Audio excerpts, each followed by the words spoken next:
Hello and welcome back to our YouTube channel guys, that is Pharmacy. So आज के इस video lecture के अंदर हम कवर करने वाले हैं फेज सेकंड रिएक्शंस। हमारी प्रीवियस वीडियो के अंदर हमने देखा था कि फेज वन रिएक्शंस क्या होते हैं, उनकी बेसिक्स क्या होती है और उसमें किस तरह की रिएक्शंस आपकी परफॉर्म होती है। ठीक है, so without any delay let's begin.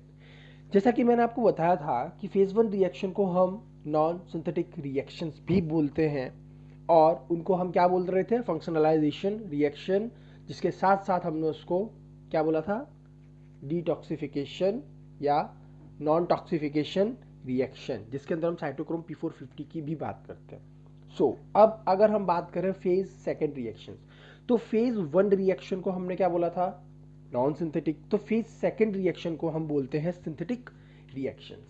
क्या बोलते हैं उनको, उनको बोलते हैं हम सिंथेटिक रिएक्शंस। ठीक है, और उसके बाद जो जीपैट पॉइंट ऑफ व्यू से सबसे इंपॉर्टेंट को टॉपिक पॉइंट है वो ये है कि इसको हम बोलते हैं कंजुगेशन रिएक्शन। ठीक, ये कंजुगेशन रिएक्शन जो है ना, ये जीपैट पॉइंट ऑफ व्यू से इंपॉर्टेंट है, ये जीपैट में आपके पूछा जा सकता है।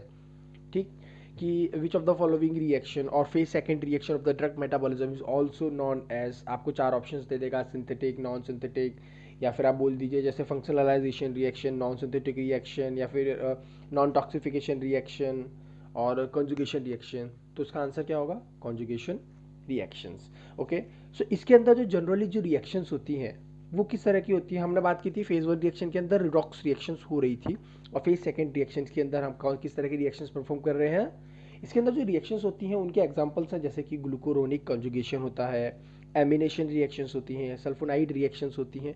ये रिएक्शंस इसके एग्जांपल्स होते हैं। ठीक, तो अब स्टार्ट करते हैं, देखते हैं कि क्या होता है इनके अंदर। तो जब हम बात कर रहे थे फेज सेकंड रिएक्शंस की, तो फेज सेकंड रिएक्शंस के अंदर जो फेज सेकंड रिएक्शंस है, phase one reaction do not always produce hydrophilic, more water soluble और फार्माकोलॉजिकल इनएक्टिव मेटाबॉलिज्म। जैसा कि मैंने आपको बताया था कि फेज सेकंड रिएक्शन के अंदर, फेज सेकंड रिएक्शन के अंदर आपके रिएक्शन कब इन्वॉल्व होती है, फेज सेकंड रिएक्शन कब परफॉर्म होती है, तब जब फेज वन के अंदर जब सॉल्युबिलिटी हम ड्रग की बढ़ाते हैं, मतलब कि जो पोलार नेचर होते हैं ग्रुप के उनको हम ऐड करते हैं, जिसकी वजह से उनकी सॉल्युबिलिटी बढ़ती है। अगर वो सॉल्युबिलिटी परफॉर्म इतनी सफिशियंट ना हो कि वो ड्रग को एक्सक्रीट आउट करे, तो फिर रिएक्शंस जो होती है वो आपके किधर जाती है, फेज सेकेंड रिएक्शंस के अंदर फिर वो इन्वॉल्व होती है। ठीक है, and then drug further metabolize to conjugation, मतलब कि इनएक्टिव मेटाबोलाइट्स इसके अंदर हुए, फार्माकोलॉजिकल इनएक्टिव मेटाबोलाइज हुए इसके अंदर, और मोर पोलर हमने वाटर, इसके मतलब जो पोलर ग्रुप थे वो उसमें ऐड किया। लेकिन उसके बाद में अगर वो मेटाबोलाइज होके एक्सक्रीट आउट नहीं हो रही है, तो फिर वो रिएक्शन जो होती है फर्दर मेटाबोलाइज होती है कंजुगेशन रिएक्शंस के थ्रू या फिर फेज सेकंड की रिएक्शंस जिसके अंदर परफॉर्म होती है। अगर हम बात करें कि resulting in deactivation and excretion of the inactive highly polar conjugate. ठीक, अब हम बात करते हैं कि फेज सेकंड रिएक्शंस को हमने जनरली तीन आपके टाइप्स में हमने इसको डिवाइड किया है। ठीक है, तीन तरह के हमने इसको अंदर हमने फेज सेकंड को क्लासिफाई किया है तीन टाइप से। सबसे पहला जो आता है वो आता है मिथाइलेशन एंड एसाइलेशन रिएक्शंस। दूसरा आता है आपके फेज सेकंड रिएक्शंस की, ये कॉन्जुगेशन रिएक्शंस हैं, ये इनके साइट ऑफ एक्शन है और ये फंक्शनल ग्रुप है। जैसे ग्लूकोरोन, जैसे कि आपके ग्लूकोरोनिडेशन है, ग्लूकोरोनिडेशन अगर होती है तो कहाँ पे एक्शन होती है, उसका एक्शन होता है, ये जो रिएक्शन है आपकी कॉन्जुगेशन रिएक्शन, ये माइक्रोजोम्स में होती है। सल्फानेशन जो है रिएक्शन, ये आपके साइटोसोल में होती है। एसिटाइलेशन साइटोसोल में होती है। मिथाइलेशन रिएक्शन साइटोसोल में होती है। एमिनो एसिड रिएक्शन ग्लाइसिन के साथ होती है।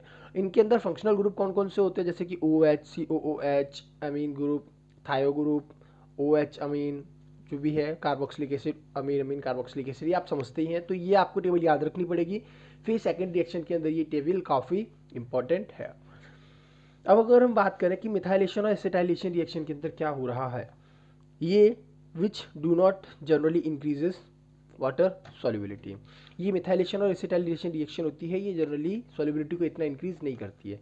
Attachment of small polar and insoluble endogenous molecule, जैसे कि glucuronic acid, sulphate, glycine, glutamate, इनका अटैचमेंट होता है। और कंजुगेशन जो होता है वो ग्लाइकोसाइड के साथ होता है, फॉस्फेट के साथ होता है, अदर अमीनो एसिड्स के साथ होता है, और ये इसके एग्जाम्पल्स हैं।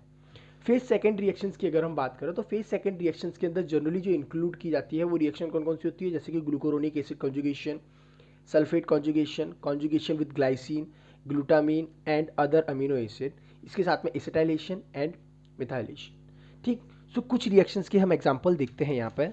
जैसे कि अगर हम बात करें कि कॉन्जुगेशन विद ग्लूकोरोनिक एसिड, आप ये देख पा रहे हैं, आई होप आप देख पा रहे होंगे कि कॉन्जुगेशन विथ ग्लूकोरोनिक एसिड यहाँ पे होता है। कॉन्जुगेशन जो होता है ना, ये अल्फा डी, डी मतलब कि dextrose, conjugation to alpha dextrose glucuronic acid, ये एक के ऊपर बार लगा है, that means acid, quantitatively the most important phase second pathway for the drug and endogenous compounds.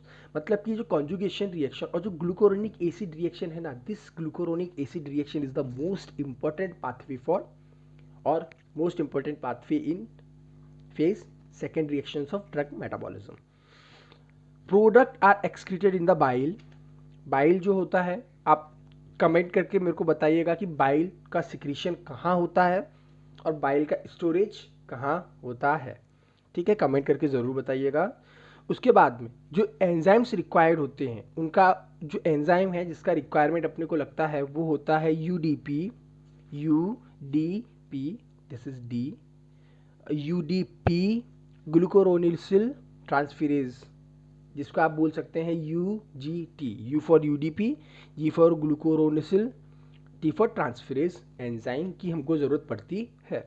Compound, ऐसे कंपाउंड जिनके अंदर OH ग्रुप और COOH ग्रुप होते हैं ना, इनको कंजुगेट करना ग्लूकोरोनिक एसिड के साथ में बहुत ही ईजिली होता है। हम इजीली कंजुगेट कर सकते हैं, इनका कंजुगेशन हम इजीली प्रोवाइड करा सकते हैं, कंजुगेशन इजीली हम इनका कर सकते हैं, जो कि किससे ड्राइव होते हैं, ग्लूकोज से।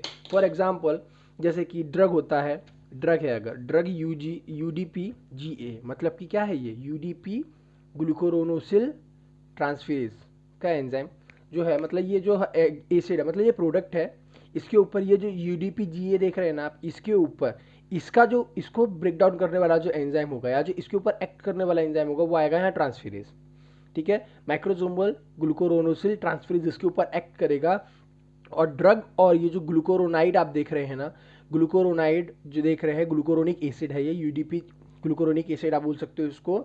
और उसके बाद में ड्रग जो है ना, ये यूडीपी आपके अलग एक्सक्रीट आउट हो जाएगा, और ये जो ग्लूकोरोनिक एसिड है इसमें से ग्लूकोरोनाइड जो है वो आपके अटैच हो जाता है ड्रग के साथ में, तो ड्रग और ग्लूकोरोनाइड का प्रोडक्ट अलग मिलता है और यूडीपी आपके अलग मिलती है। तो यहाँ पे कॉन्जुगेशन और ग्लूकोरोनिक एसिड खत्म होता है।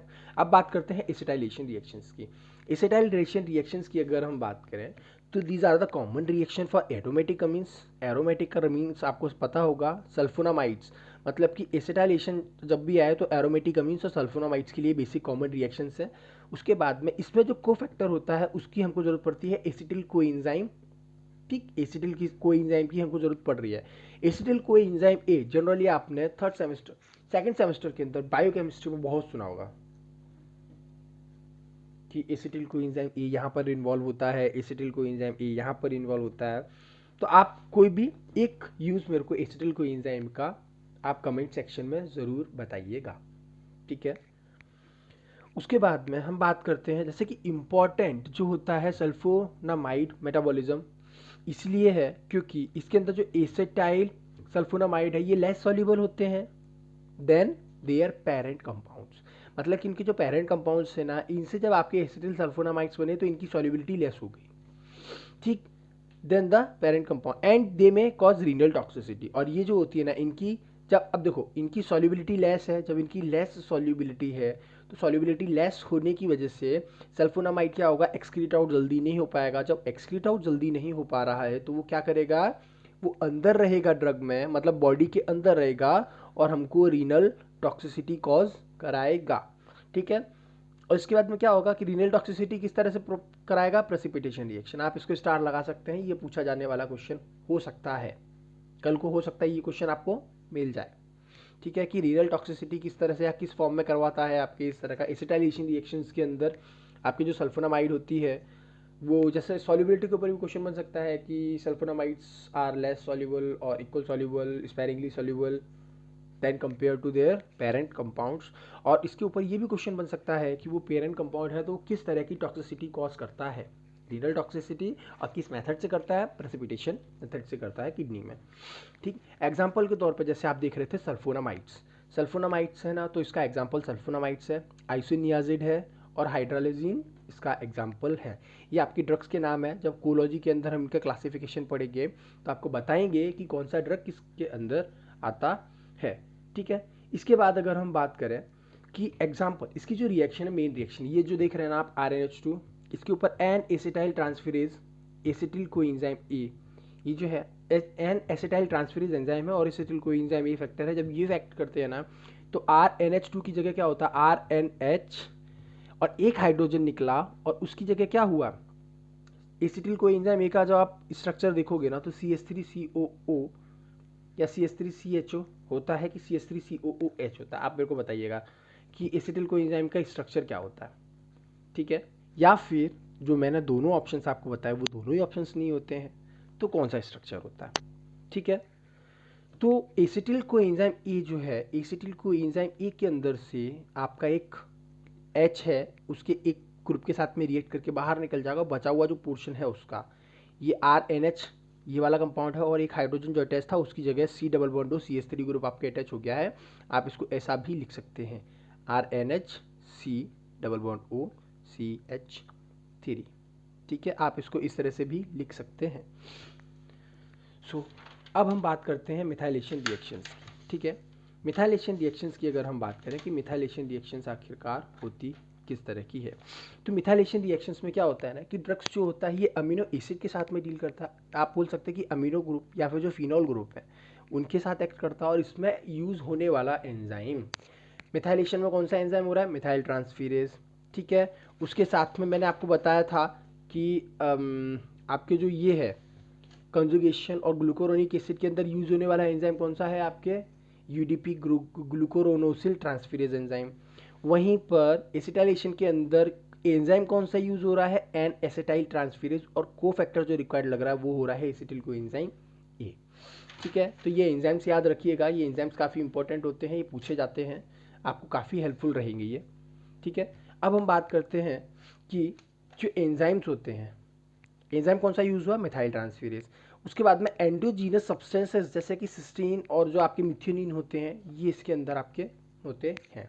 इसके एग्जाम्पल के तौर पे जैसे कि हिस्टामिन है, 5-HT 5 हाइड्रोक्सीट्रिप्टामिन जो इसका एग्जाम्पल है, adrenaline, nicotinic acid, dopamine, captopril, calcium channel blockers. अब डोपामीन का क्वेश्चन आया तो आप मेरे को कमेंट सेक्शन में ये ज़रूर बताइएगा कि डोपामीन का सिक्रीशन अगर कम होता है तो कौन सी डिसीज़ होती है। ठीक है, आई होप यहाँ पे आके जो फेज सेकंड मेटाबॉलिज्म है, आपकी ड्रग मेटाबॉलिज्म जो है काफ़ी इंपॉर्टेंट क्वेश्चन है। राइट, के में RGPV पॉइंट ऑफ व्यू से भी इंपॉर्टेंट है और इस पॉइंट ऑफ व्यू से भी इंपॉर्टेंट है क्योंकि जब आप पढ़ेंगे तो ये जो बेसिक रिएक्शंस हैं यही बेसिक रिएक्शंस जनरली कॉज होती है, जो मतलब यही बेसिक रिएक्शंस होंगी जो ड्रग में मेटाबॉलिज्म शो करेगी और इस तरह से ड्रग हमारे एलिमिनेट होता है। मेन मोटो क्या था ड्रग मेटाबॉलिज्म का वो भी हमने पढ़ लिया। उसके बाद में हमने ये भी देखा कि ड्रग मेटाबॉलिज्म किस तरह से होता है, कितनी फेजेस होती हैं, किस तरह के एंजाइम्स इनमें यूज़ होते हैं, सब हमने डिटेल में देखा है।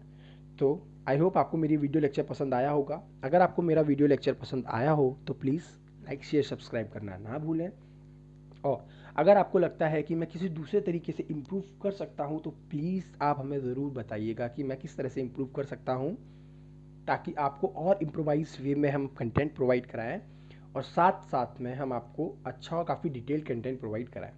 सो मिलते हैं आप लोगों से नए लेक्चर के साथ में, नए टॉपिक के साथ में, जिसके अंदर हम कुछ डिटेलिंग बात करेंगे, बेसिक्स की बात करेंगे, क्योंकि यहाँ पे आके मेड केम की आपकी जो फेज आप जो बोल सकते हैं कि यूनिट 1 जो है वो कंप्लीट हो गई है।